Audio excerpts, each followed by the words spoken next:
Broadcasting from the business capital of the world, this is the Podcast Business News Network. All right, guys. Hey, welcome back to the program.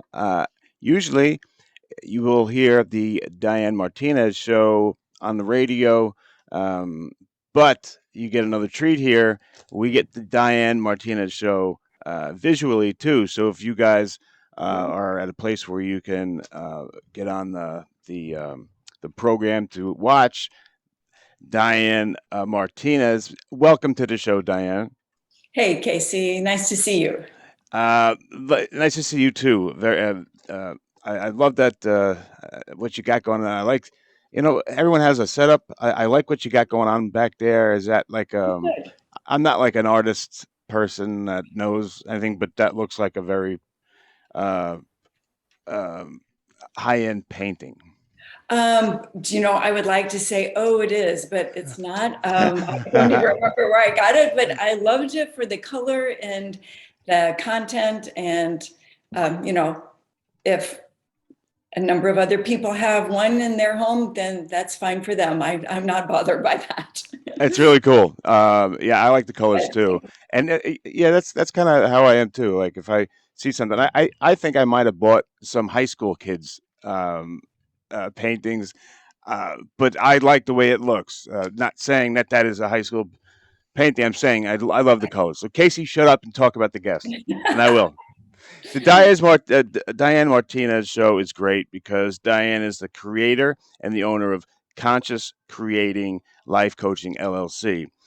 And instead of me doing now, I got Diane right here. Diane, why don't you lead off? Introduce yourself to the audience in case they're new to the show.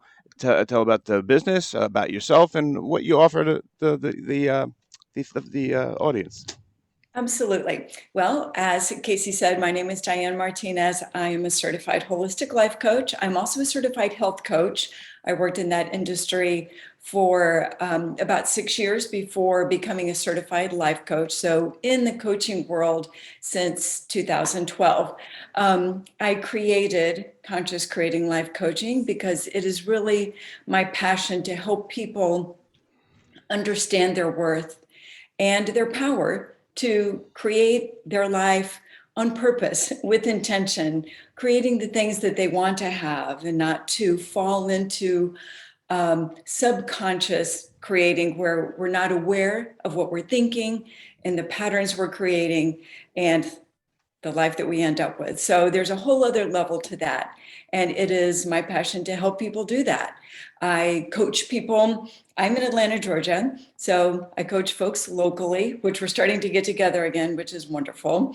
But also across the country because doing what we're doing right now with the Zoom, that's a possibility. And that's me. All right, cool. Now you can help anyone virtually, right? Even if you're in like Spain or France, yeah, you can do one-on-ones.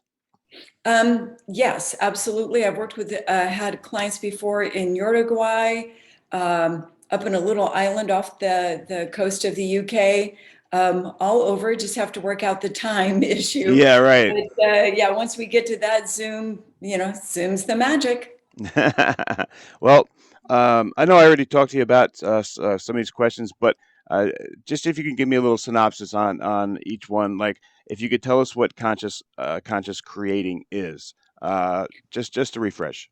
Yeah. Well, we're each creating our own life, whether we realize it or not. Now, not the big life, not the big creation, but our life experience. We are absolutely creating, whether we realize it or not. So when we don't realize that we're creating our life experience, we are very sloppy and careless with our patterns of thought, thinking, chronically negative things, either criticizing ourselves or others, not putting our intention behind what we mean to do and achieve and have. And we end up with a life that is way short of satisfying. But when we can elevate that creating to the conscious level, why I chose the name of my business, it's not that life becomes perfect. I don't want to put that out there. Yeah, you don't want to Pollyanna it up.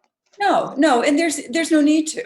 Right. But life does become much more fulfilling, satisfying, and exciting. And I'm good with that. So That's my job, is to help people realize how to create their life consciously, to do it with intent and purpose, and yeah, really just make it what they want it to be. That's awesome. Thank you for that, Diane. And last thing I'll bother you with is, can you refresh me on what a holistic coach is? And Mr. Producer, can you give me a little volume in my ears if you don't mind?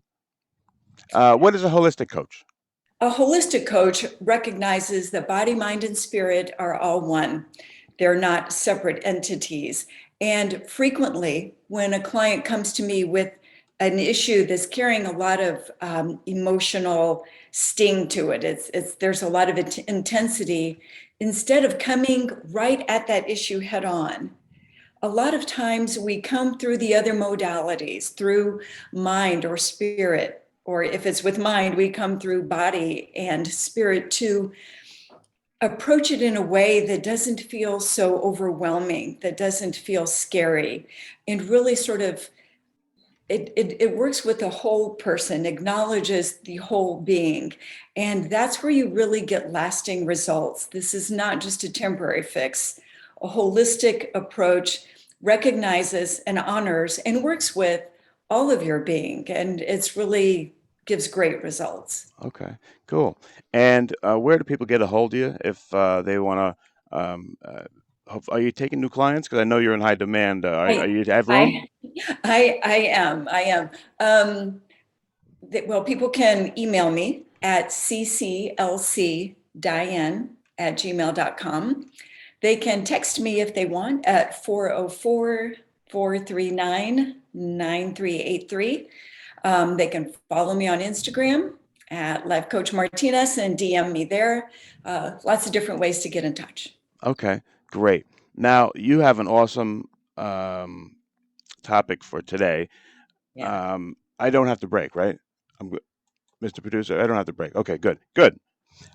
So you got a great topic today. It's something that everyone in their car, everyone listening at work, at home, whatever, you know a little something about regret. Some of us more than others.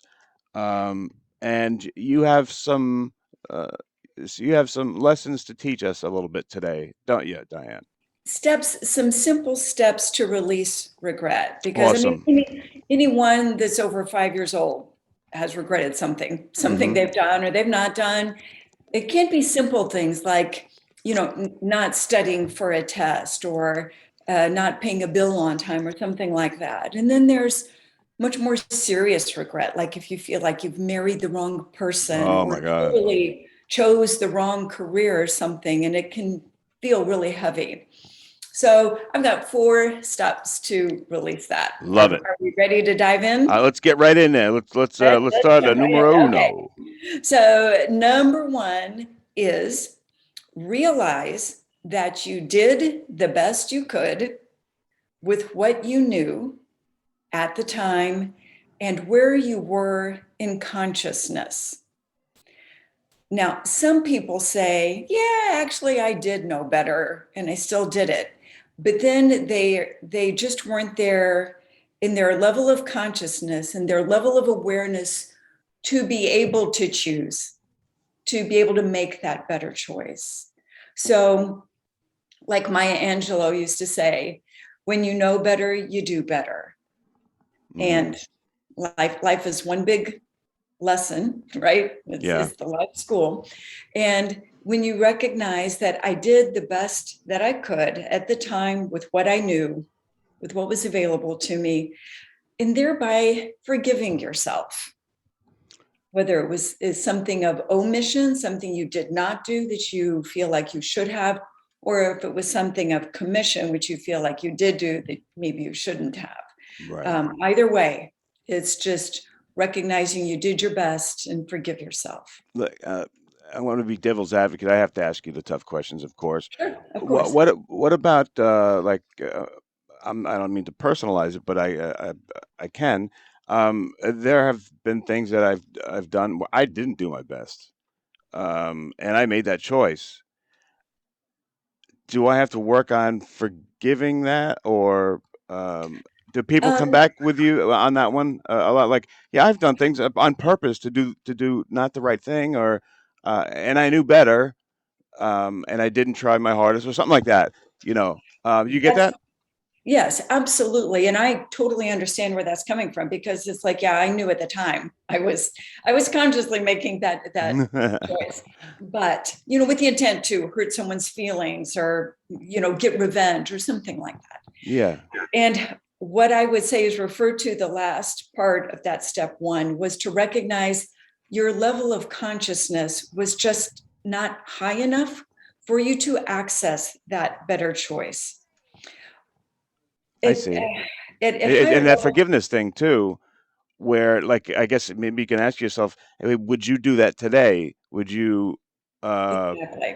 yeah, and then that goes back to saying what you were saying is at the time your consciousness. Can you explain at the time consciousness to us again?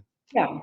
Yes. So at higher levels of consciousness, you recognize that you are a spark of the divine. We each carry that within us, that in reality, we are all one. There's no separation.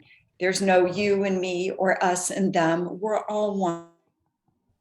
When you're not operating from that level of consciousness, and see people as your enemy, and you see somebody as competition, and if they win, then that must mean you're losing. When we're operating from that level, yeah, we do things like that.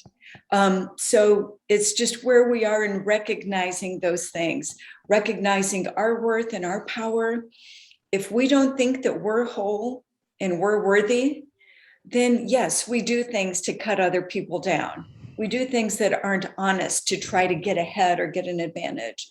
So that's the consciousness piece of that puzzle. Great. Thank you for explaining that, and that makes a Sure. lot of sense. Thank you. Mr. Producer has a question just to break up before we get to number two. Yeah.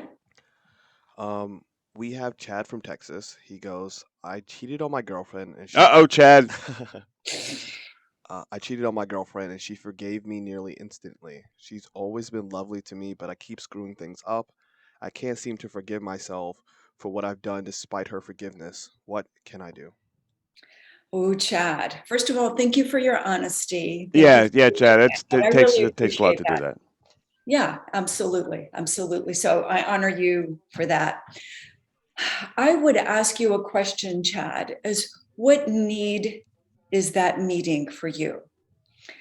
Is that, do you believe, let's ask some deep questions here. Do you believe that you are worthy of being loved?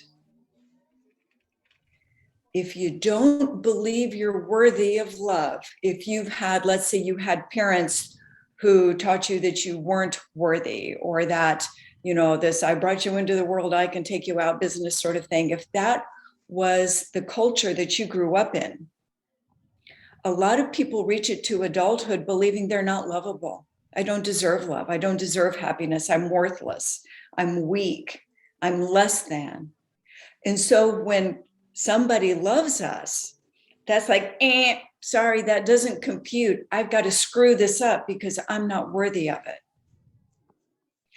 At the end of the day, our life situation will come around to line up with what we believe. And if we don't believe we're lovable, or we don't believe we're worthy of happiness, subconsciously, we will do things to get that to line up and be coherent. Does that make sense, Casey? How does that sit with you? Yeah, it does, but I got to push back on this one again, Diane. Uh, say someone, I, I I agree with you 100%. I think the feeling of someone who doesn't think they're able to be loved will screw something up, just like you said. So, hey, it was going to happen anyway. So, why not do it? But where in there at all makes you a bad person or a mean person? Because you're really hurting someone else. If you don't think that you should be loved, why are you in a relationship? I don't understand that part. I think that's our soul's calling that never gives up on us. That inner spark, whether you call it your inner pilot light or whatever, that is always reaching for love and for good things and Like contentment, maybe we can do it. satisfaction. Maybe it will work out. Yeah, Maybe. yeah. Okay. There's Yeah. there's there's our heart, and there's our mind. Our heart You says have to think. we're we're lovable, we're all is well, it's good, we're whole, we're complete, and our mind is like, are you kidding? Come on, loser. You know, you're not even on her level. You can't even hope to keep that relationship. Yeah. You don't deserve that relationship. And so then our behavior will take us off track, even when that part of us is like, no, you don't understand. I really want this to work. I believe you. I absolutely 100% believe you. There's a part of you that does, but your beliefs are keeping that from being your dominant motivation in making your choices. So, Chad, what I would say for you is to sit down and really get honest with yourself, whether you write or you take a walk or run, and just really examine, what do you believe about life and what is possible for yourself? Do you Great. believe you can have a rewarding, sustained, long-term fulfilling relationship? Do you deserve it? Start there and see where that takes you. Yeah.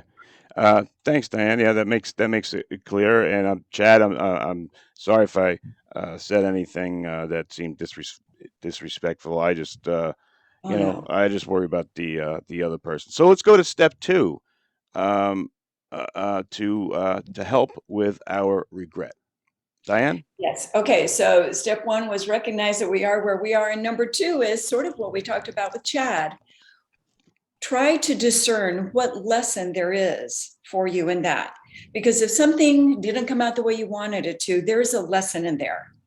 Is it to prepare better for presentations, or don't send an email when you're angry, or, something, whatever it is, really get curious and sort out what lesson there is to be learned, and then learn it. That will keep you off the karmic wheel of, repeating the same things. That's like, why am I in this hot water again? Yeah. So lesson number two, or step number two, is sort out what the lesson is and really try to learn it and take it in.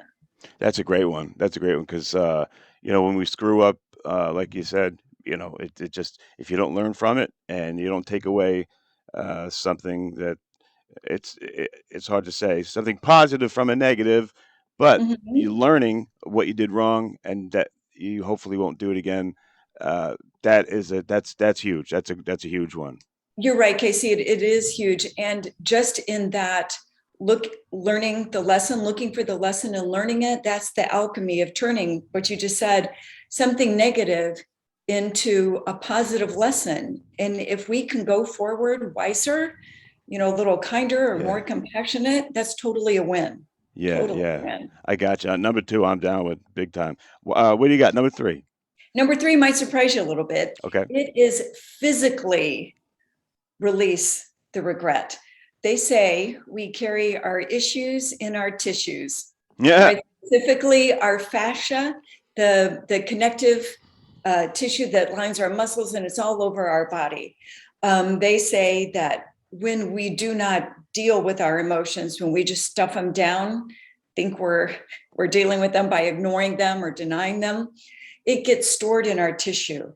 And it is a huge release when we can jump on a rebounder, run, swim, bike, do like yoga or qigong, something like that, where we're moving our body.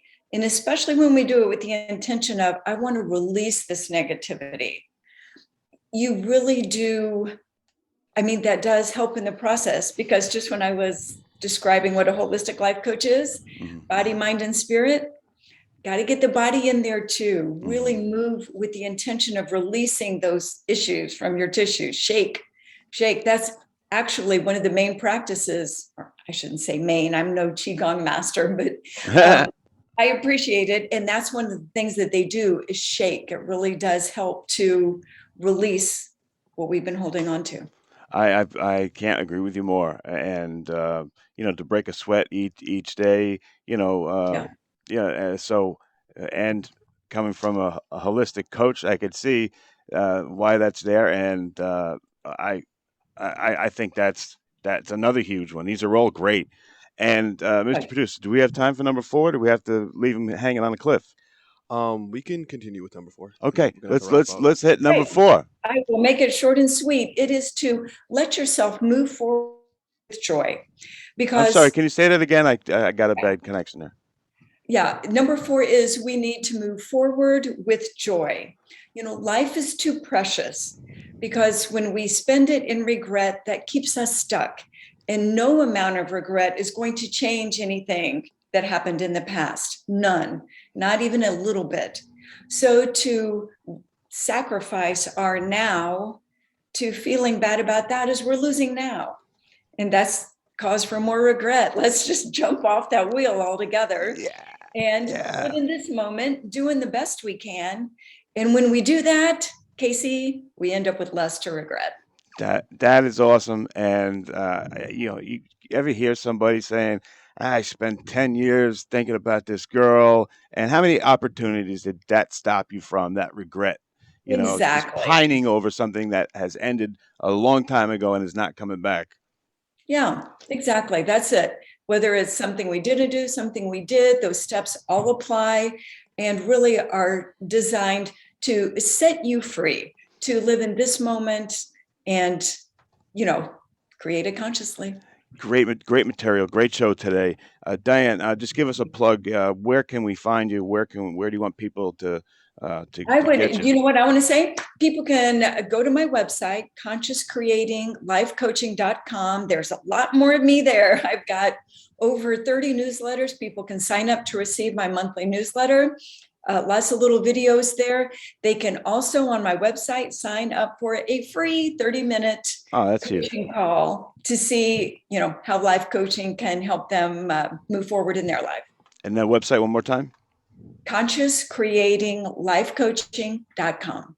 Awesome. Great show. The Diane Martinez Show. Always a pleasure. Thank you very much. Thank you, Casey. See you later. Mm-hmm.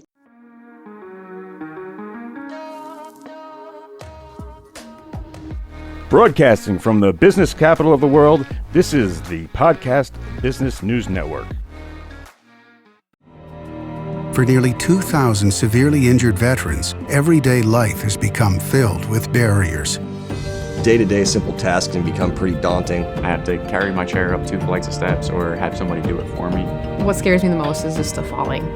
When I'm struggling with my house, I think, to have that one great barrier just knocked down, it's crucial. Home for Our Troops is a wonderful nonprofit that builds a mortgage-free, fully adaptive, handicap-accessible house. And there's no catch. It'll be our very first home that we've ever owned. This is a game changer. This is where your life begins again. We need you to join us in completing this important mission. Please visit hfotusa.org and help build homes and rebuild lives. Because of you, everything's going to be okay.